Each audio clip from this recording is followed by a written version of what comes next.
Quetta was very pretty. All along the sides of the roads there was what they called the Seven Streams irrigation system.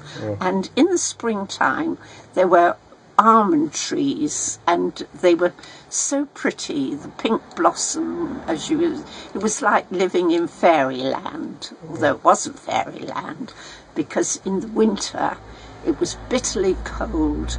Icy winds used to blow down from the Kojak Pass, but to the delight of the children, they didn't have to go to school for 3 months during the icy cold winter. It wasn't always snowing, but it was bitterly, bitterly cold, and people used to wear what they called poshteens.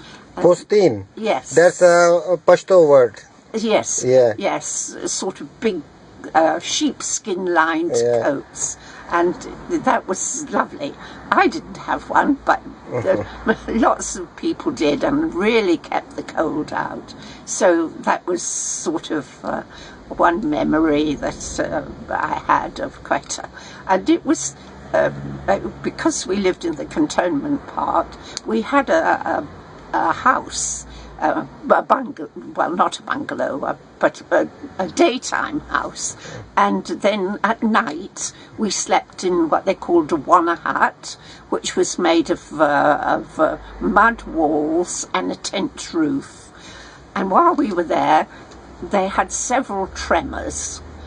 And one thing that I didn't like very much, because we had, when they rebuilt Quetta, they rebuilt it as an earthquake-proof area, and it was a complicated thing with wire meshing and concrete poured in, and the idea was that if there was an earthquake, the concrete would crumble and wouldn't fall on people because it was encased in a wire mesh. I never found out. Every time there's an earthquake, I wonder how that stood up to it. I don't know, but I'd like to know if it worked, because I think when we have these earthquakes over the world, they should adapt that sort